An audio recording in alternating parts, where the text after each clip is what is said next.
जय हिंद साथियों, कैसे हो आप सब। मैं गजानंद वर्मा एक बार फिर आपके लिए हाजिर हुआ हूं। तो दोस्तों वो बात नहीं है जैसे आप सभी कमेंट कर रहे हो कि सर अभिलेख क्यों नहीं करवाया, अभिलेख क्यों नहीं करवाया। अभिलेख करवा देंगे, अभी क्लास हुई है अभिलेख की, पूर्ण रूप से करवाएंगे अभिलेख, लेकिन प्रत्येक टॉपिक के बारे में आपको जानकारी होनी बहुत जरूरी है। ठीक है, तो टॉपिक तो आज 1857 की क्रांति का आपको पता भी चल गया है। ठीक है, तो अपने पढ़ेंगे आज 1857 की क्रांति। 1857 की क्रांति। देखो दोस्तों, क्रांति कोई भी टॉपिक हो उनसे प्रश्न आते हैं। अगर वंश से लगभग प्रश्न कम आते हैं, वंश है ना, वंशों से 1-2 प्रश्न आते हैं क्योंकि बहुत राजा महाराजा है वहाँ पर। आप पढ़ो, वो पढ़ो जिससे प्रश्न आते हैं। एकीकरण पढ़ो, क्रांति पढ़ो, शिलालेख पढ़ो, क्रांतिकारी पढ़ो, प्रजामंडल पढ़ो, ये चीजें पढ़ो आप। यहाँ से प्रश्न आते हैं बार बार एग्जाम के अंदर। ठीक है, किसान आंदोलन, ये टॉपिक महत्वपूर्ण है क्योंकि अपने क्या होते हैं कि किसी भी कोचिंग संस्था के अंदर जाते हैं, वहाँ पर जाते ही क्या करेंगे, चौहान वंश प्रारंभ कर दिया। चौहान वंश से एक भी प्रश्न नहीं आने वाला है। आ भी गया, एक आ गया, आसान सा प्रश्न आ जाएगा। तो आप वो टॉपिक पहले पढ़ो, वंश न पढ़कर पहले उनके अलावा जो टॉपिक है वो पढ़ो आप पहले। ठीक है, तो आज अपना टॉपिक है 1857 की क्रांति। देखो दोस्तों, 1857 की क्रांति क्यों हुई थी, ये है इन्हीं से संबंधित सारी बात पढ़ेगी कि राजस्थान, एक तरफ तो राजस्थान रहेगी और एक तरफ क्या रहेगी, भारत के अंदर रहेगी। ठीक है, यानी भारत के अंदर किस प्रकार ये क्रांति की शुरुआत हुई थी। देखो दोस्तों, यहाँ पर एक चीज आपको पता होनी चाहिए कि ये है भारत के अंदर प्रथम स्वतंत्रता संग्राम था। भारत का क्या था, भारत का प्रथम स्वतंत्रता संग्राम, भारत का प्रथम स्वतंत्रता संग्राम था, स्वतंत्रता संग्राम। देखो ये जो संग्राम हुआ था ये किन के पीछे हुआ था, कारण क्या था। ये संग्राम जो स्वतंत्रता संग्राम हुआ था वो अंग्रेजों के विरुद्ध हुआ था। अगर अपने बात करें जैसे राजस्थान के अंदर जो जितनी भी जगह विद्रोह हुआ था, जहां पर अंग्रेजों की चौकियां थी यानी अंग्रेजों की जो छावनियां थी, वहीं पर यह विद्रोह हुआ था। इस विद्रोह के बहुत से कारण थे, तात्कालीन कारण अलग है और अनेक कारण अलग है। यानी 1857 की क्रांति के विद्रोह के क्या कारण थे, आर्थिक कारण, सामाजिक कारण, राजनीतिक कारण, बहुत से कारण थे, सैनिक कारण, ये 1857 की क्रांति के अंदर कारणों में आते हैं। लेकिन उससे पहले कुछ चर्चा कर लेते हैं। ये भारत का प्रथम स्वतंत्रता संग्राम हो गया। इसके जो जितने भी क्रांति के जो कथन है वो अपने पढ़ लेंगे बाद के अंदर, लेकिन पहले अपने इन्हीं की शुरुआत कर लेते हैं। देखो दोस्तों, सबसे पहले अगर अपने बात करें कि ईस्ट इंडिया कंपनी ने यहाँ पर राजस्थान के अंदर एक मुख्यालय स्थापित किया था। ईस्ट इंडिया कंपनी ने कहाँ पर किया था, राजस्थान में। देखो ये हो गया अपना राजस्थान, ये राजस्थान है और ये यहाँ पर इन्होंने आकर सबसे पहले अपना मुख्यालय स्थापित किया था। वो कहाँ पर किया था, राजस्थान का जिसे हृदय कहा जाता है, भारत का मक्का, राजस्थान के अंदर अंडों की टोकरी जिसे कहा जाता है, समझ गए ना। कहाँ पर किया था, अजमेर के अंदर किया था। अजमेर में राजपुताना रेजिडेंसी की स्थापना की थी अंग्रेजों ने। किसकी, राजपुताना रेजिडेंसी की स्थापना की थी अंग्रेजों ने। कब की थी ये रेजिडेंसी की स्थापना। देखो रेजिडेंसी की स्थापना ये की थी 1832 ईस्वी में। कब की थी, 1832 ईस्वी में की थी। देखो दोस्तों, यहाँ से एग्जाम में प्रश्न किस प्रकार से पूछे जाते हैं। सबसे पहले तो आपको ये ध्यान में होनी चाहिए कि 1832 के अंदर इसकी क्या हुई थी, स्थापना हुई थी। सब बातें पढ़ेंगे, कारण क्या है वो भी पढ़ेंगे, लेकिन उससे पहले अपने क्रांति से पहले जो कुछ घटनाएं हुई थी, यानी कि जो कौन सा कार्यालय कहाँ पर स्थापित किया गया था, ये शीतकालीन या ग्रीष्मकालीन कौन सा था, ठीक है, वो पढ़ेंगे। ये था शीतकालीन केंद्र था अंग्रेजों का, शीतकालीन केंद्र, यानी कि अंग्रेजों ने अपने जो केंद्र थे वो राजस्थान में 2 जगह स्थापित कर लिए थे। एग्जाम में प्रश्न क्या पूछा जाएगा, 1832 के अंदर तो यहाँ पर स्थापना कर ली, और स्थापना कर ली किसकी, राजपुताना रेजिडेंसी की। किस समय की गई थी, यानी उस वक्त जो गवर्नर जनरल था वो कौन था। एग्जाम में यही प्रश्न पूछे जाते हैं। तो उस वक्त जो गवर्नर जनरल था वो कौन था, तत्कालीन गवर्नर जनरल था विलियम बेंटिक। कौन था भाई, विलियम बेंटिक थे। कौन थे, विलियम बेंटिक थे। यानी ध्यान रखना, जो उस वक्त जो तत्कालीन गवर्नर जनरल थे वो थे विलियम बेंटिक। अब याद रखना दोस्तों, यहाँ पर अपने राजस्थान के अंदर एक पद बनाया गया था, उस पद का नाम था एजीजी। क्या नाम था, एजीजी। अगर बात करें भारत के अंदर उस वक्त पद कौन सा था, भारत में जीजी का पद था। कौन सा था, जीजी। ठीक है, गवर्नर जनरल। ठीक है, जीजी का अर्थ क्या होता है, गवर्नर जनरल। एजीजी का अर्थ क्या हुआ, एजेंट टू गवर्नर जनरल। देखो यहाँ पर एजीजी का पद बनाया गया और प्रथम एजीजी बनाए गए थे मिस्टर लोकेट को। किसको बनाया गया था, प्रथम एजीजी मिस्टर लोकेट को बनाया गया था। एग्जाम में ये प्रश्न पूछा गया है कि राजस्थान के अंदर प्रथम एजीजी कौन था, तो कौन था, मिस्टर लोकेट था। अब क्या हुआ, अंग्रेज क्या होते थे भी, व्हाइट तो थे, सफेद थे एकदम। तो उनको क्या होती थी कि जैसे गर्मियाँ, यहाँ पर राजस्थान के अंदर गर्मी बहुत ज़्यादा पड़ती है, तो गर्मियों के अंदर क्या करते थे वो, क्योंकि यहाँ पर गर्मियों के अंदर वो यहाँ पर रह नहीं सकते थे, तो उन्होंने ठंडा स्थान चुना था। ठंडा कहाँ पर चुनकर आ गए, वो आ गए माउंट आबू के अंदर। कहाँ आ गए भाई, माउंट आबू। माउंट आबू कहाँ पड़ता है, सिरोही के अंदर। अभी एग्जाम में प्रश्न आपको क्या पूछेगा, और पूछा भी गया है एग्जाम में प्रश्न ये पूछा था कि अजमेर से अपना मुख्यालय दूसरी जगह स्थानांतरित कब किया था, कब किया था, यानी 1845 के अंदर यहाँ पर आए थे। कब आए थे अंग्रेज, 1845 ईस्वी के अंदर। ध्यान रखना दोस्तों, 1845 ईस्वी के अंदर अजमेर से अपना कार्यालय कहाँ लेकर आ गए थे, माउंट आबू सिरोही के अंदर लेकर आ गए। ये शीतकालीन हो गया, तो ये कौन सा हो गया, ग्रीष्मकालीन हो गया। कौन सा हो गया, ग्रीष्मकालीन। अब एग्जाम में हमें क्या प्रश्न पूछा जाता है, अब एग्जाम में ये प्रश्न पूछा जाता है कि जब 1857 की क्रांति हुई थी उस वक्त अंग्रेजों का मुख्यालय कहाँ था। ध्यान रखना, गर्मियों के अंदर हुई थी क्रांति, मई के अंदर हुई थी, ठीक है। 57 का युद्ध खून में लिखी गई कहानी थी, आज़ादी के परवानों ने मर मिटने की ठानी थी, वही बात है। तो मई अंत तक भूस आग में लगानी थी, ठीक है। जो मैंने पहले बताई थी ना, ये पूरी की पूरी जो कहानी बताई थी आपको, उसी के ऊपर बता रहा हूँ आज फिर। तो जब मई में ये क्रांति हुई थी, तो मई के अंदर, मई में क्या होती है, गर्मी होती है, तो गर्मियों के अंदर उनका मुख्यालय कहाँ था, सिरोही के अंदर था। यानी 1857 की क्रांति के समय, 1857 की क्रांति के समय अंग्रेजों का जो मुख्यालय था, क्रांति के समय अंग्रेजों का मुख्यालय कहाँ था, माउंट आबू सिरोही के अंदर था। ये चीज़ ध्यान रखना, 1857 की क्रांति के समय अंग्रेजों का मुख्यालय था माउंट आबू सिरोही के अंदर था, ये चीज़ ध्यान रखना। अब देखो स्थापना होगी, उसके अलावा अपने बात सारी करेंगे कि 1857 की क्रांति के समय गवर्नर जनरल कौन थे, उससे पहले कौन थे, इंग्लैंड का प्रधानमंत्री कौन था, ये सारी चीजें एक एक पढ़ेंगे। इसको आप लिखो या इसका स्क्रीनशॉट ले लो, तब अपने चलते हैं, फिर आगे चलते हैं, ठीक है।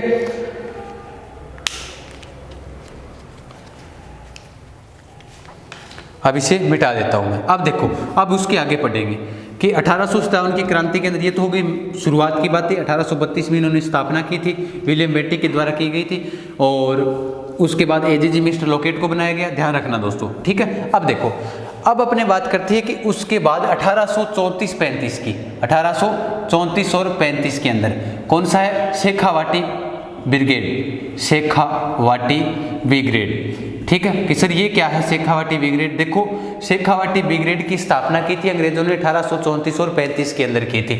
इसका मुख्यालय कहाँ रखा था इन्होंने, इसका मुख्यालय रखा था, मुख्यालय रखा था झुंझुनू के अंदर। कहाँ रखा था, झुंझुनू के अंदर, ठीक है। वर्तमान में ये क्लास जो चल रही है वो झुंझुनू से ही चल रही है, ठीक है दोस्तों।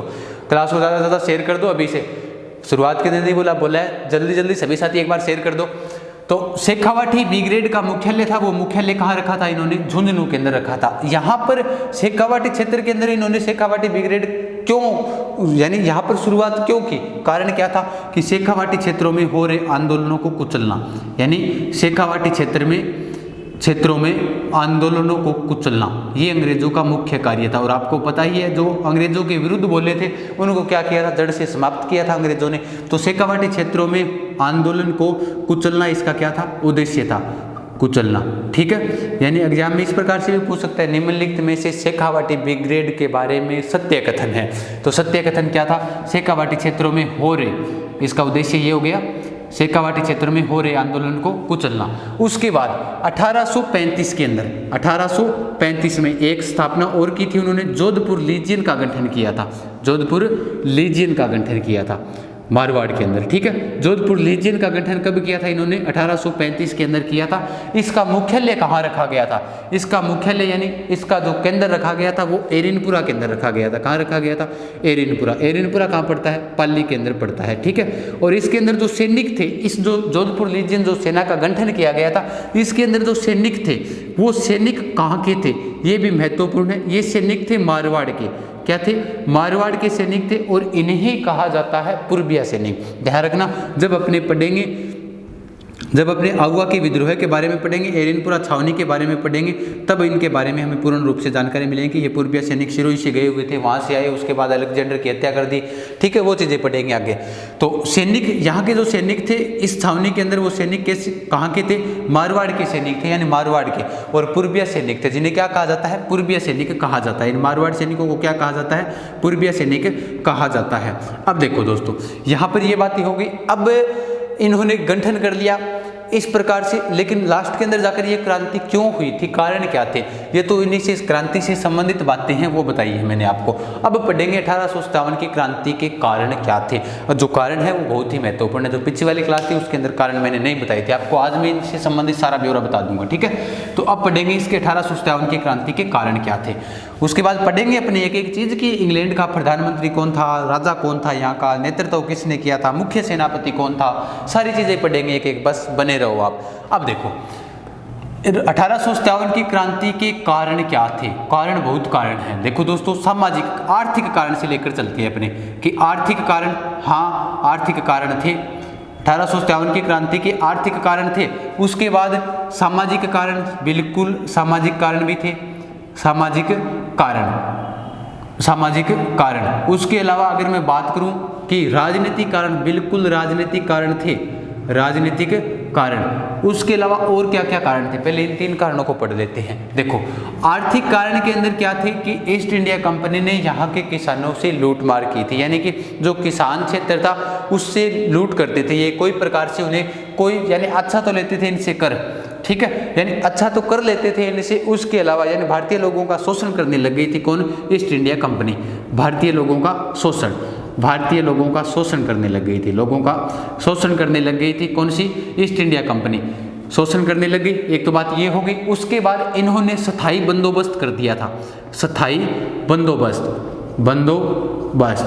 किसने कर दिया था, अंग्रेजों ने स्थायी बंदोबस्त कर दिया था, जिसे कहा जाता है भू राजस्व नीति भी जिसे कहा जाता है, जागीरदारी प्रथा, भू राजस्व नीति, ये नई नई नीतियां लेकर आए थे, भू राजस्व नीति, जागीरदारी प्रथा। इस कारण ये काफी जागीरदारी प्रथा, यानी जितनी भी कोई भी भूमि है उसको निश्चित समय के लिए दी जाने, जैसे इजारा पद्धति जिसे अपने पढ़ते हैं, इजारा पद्धति, किसी भूमि को निश्चित समय तक और निश्चित क्षेत्र को किसी किसान को दिया जाता है, वो इजारा पद्धति होती है। इसी प्रकार से ये पद्धतियाँ लेकर आए थे, अपने किसानों का शोषण करने लगे थे अंग्रेज। ये किस में शामिल होते हैं, ये आर्थिक कारणों के अंदर शामिल होते हैं। सामाजिक कारण, सामाजिक से अर्थ हो गया समाज पर। समाज पर क्या कारण हुआ होगा, देखो समाज पर देखो इन्होंने कन्यावध पर रोक लगाई थी, अंग्रेजों ने अच्छा कार्य किया था लेकिन ये समाज के ऊपर था, कन्यावध पर रोक। सती प्रथा पर इन्होंने क्या लगाई थी, सती प्रथा पर रोक, सती प्रथा पर क्या लगाई थी, रोक लगाई थी। बाल विवाह पर भी इन्होंने रोक लगाई थी, बाल विवाह पर रोक। विधवा पुनर्विवाह इन्होंने क्या किया था, शुरू किया था, पुनर्विवाह। ये क्या थे, आर्थिक कारण थे कि अपने क्या कर रहे हैं, अपने समाज के अंदर बेदखल कर रहे हैं अंग्रेज, ठीक है। तो कन्यावध पर रोक लगाई थी, सती प्रथा पर रोक लगाई थी, बाल विवाह पर रोक लगाई थी, विधवा पुनर्विवाह शुरू कर दिया था अंग्रेजों ने। ये इसके सामाजिक कारण थे। मेन क्या है, राजनीतिक कारण पड़ती है अपने। राजनीतिक कारण क्या है, देखो अंग्रेजों ने क्या किया था, यहाँ के राजाओं के साथ संधियां कर दी थी, और संधियों से संबंधित एक एक बात पढ़ेंगे। सहायक संधियां किसके साथ की थी, आर्षित पार्थक्य की संधि किसके साथ की थी। संधियां महत्वपूर्ण एग्जाम में हर बार प्रश्न पूछा जाता है कि कौन सी रियासत ने आक्रामक संधि की थी, आर्षित पार्थक्य संधि के तहत आक्रामक संधि करने वाली रियासत कौन सी थी, ठीक है। ये प्रश्न पूछे जाते हैं। राजनीतिक कारण देखो, राजनीतिक जैसे यहाँ पर अंग्रेज आए, अंग्रेजों ने अपना अधिकार जमा लिया था, अंग्रेजों ने अधिकार जमा लिया। अधिकार जमाने के बाद इन्होंने क्या किया, यहाँ का जो क्षेत्र था अपने अधिकार में कर लिया, राजा महाराजाओं को अपने वश में कर लिया, यहाँ के सामंत को अपने वश में कर लिया। यानी कि राजाओं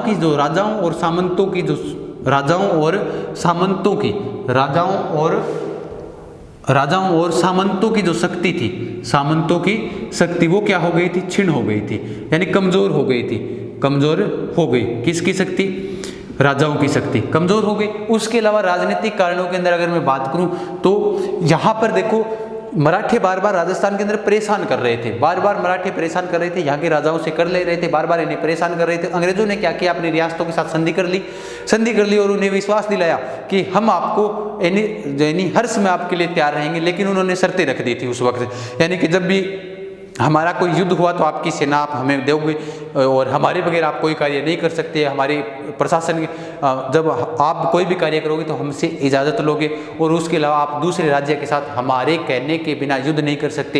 इस प्रकार से उन्होंने कुछ एक शर्तें रखी थी अंग्रेजों ने।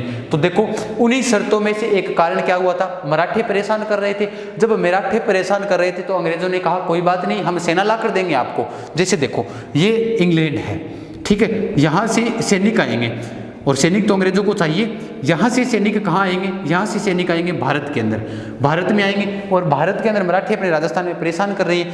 अंग्रेजों को सैनिक तो वैसे ही लेकर आने हैं भारत के अंदर, लेकिन चाल चली उन्होंने, डुप्ले नाम का एक व्यक्ति था, उसने ये विचार दिया था, ये ध्यान रखना, डुप्ले नाम का व्यक्ति ने, डुप्ले नाम का एक व्यक्ति था, उसने ये विचार दिया था कि इंग्लैंड के जो सैनिक है उनको कहाँ भेज दो, भारत के अंदर भेज दो।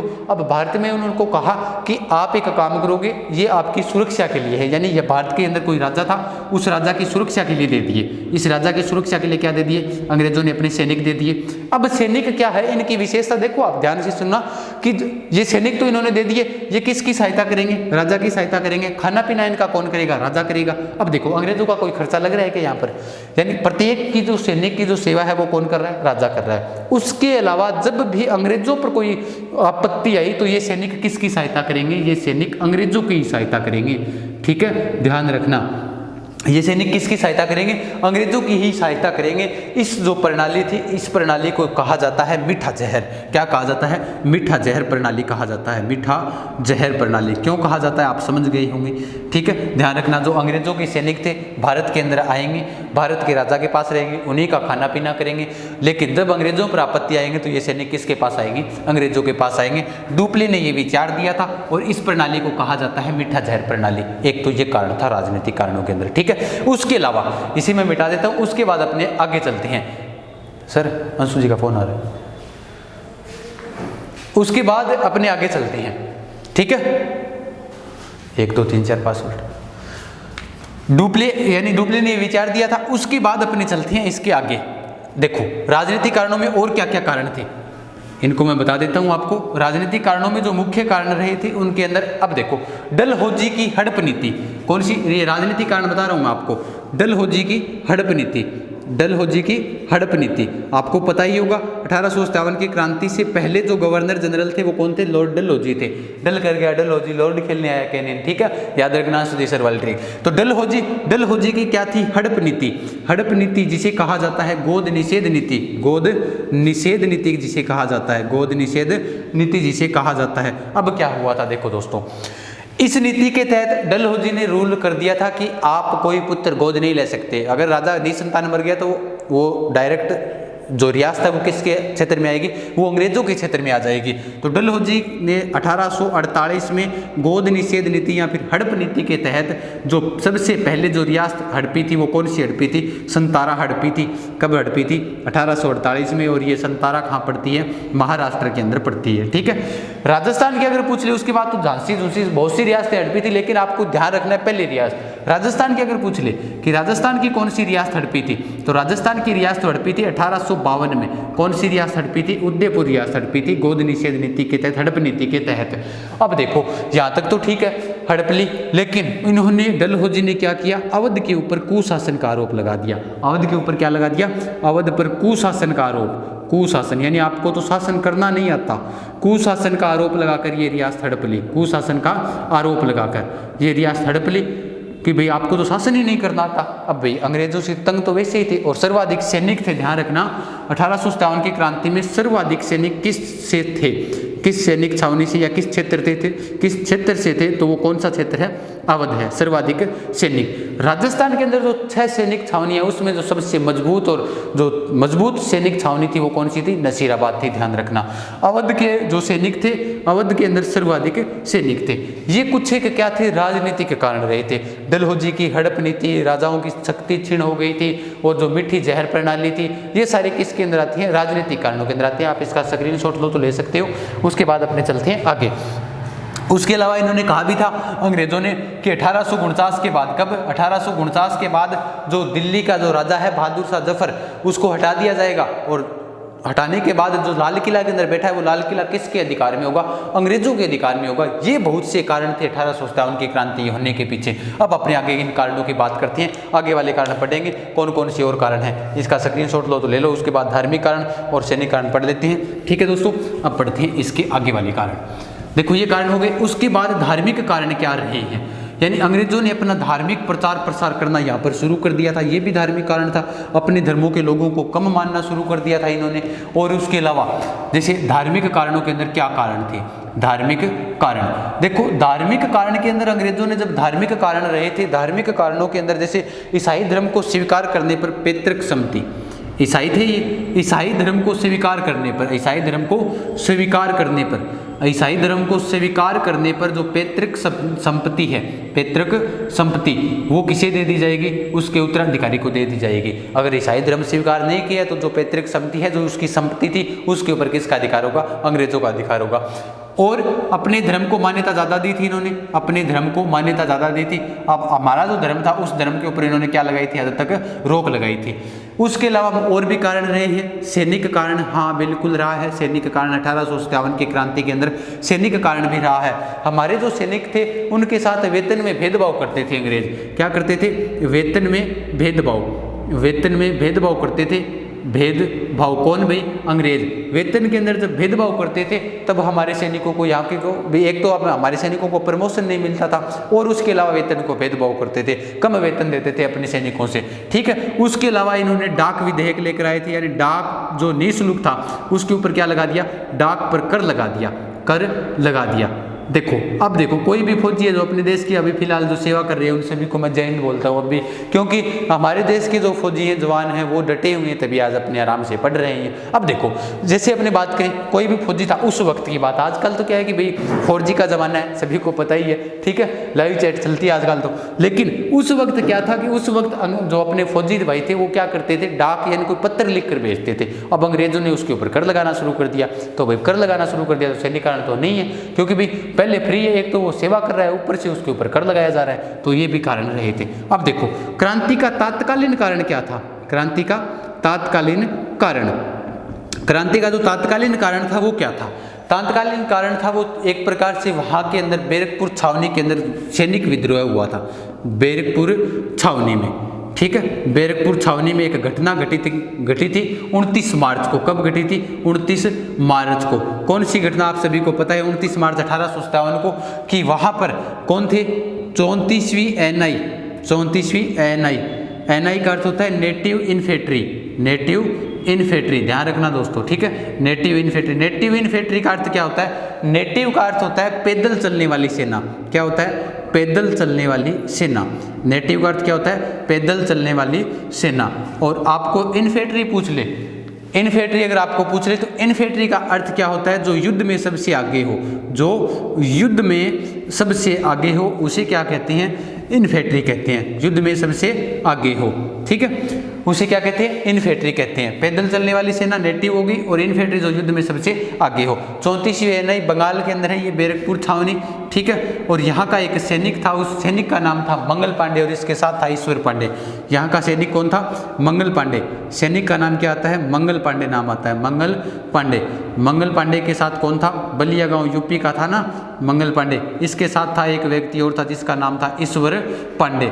ये कहाँ के थे दोनों, बलिया गाँव यूपी के थे। कहाँ के थे, बलिया गांव यूपी के। इनको साथ साथ में आप जैसे जैसे मैं बता रहा हूँ इनकी वैसे वैसे नोट्स बनाते रहना।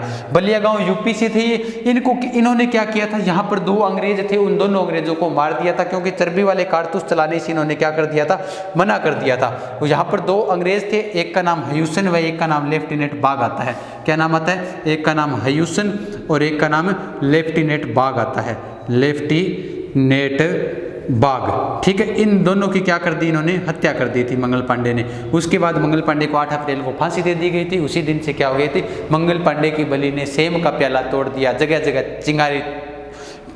चिंगारी फूटी, तोपों का मुंह तोड़ दिया, ठीक है, वो इस बात है। तो हयूसन व लेफ्टिनेंट बाग को क्या कर दिया गया था, मंगल पांडे के द्वारा गोली मार दी गई थी। मारने का कारण क्या था, देखो चर्बी वाले कारतूस थे। क्या थे, चर्बी वाले कारतूस, चर्बी वाले कारतूस, चर्बी वाले कारतूस, यानी जो अंग्रेज थे, कारतूस यानी जो अंग्रेज थे वो एनफील्ड जो ब्राउन बेस की जगह एनफील्ड राइफल लेकर आए थे। कौन सी लेकर आए थे, ब्राउन बेस की जगह एनफील्ड।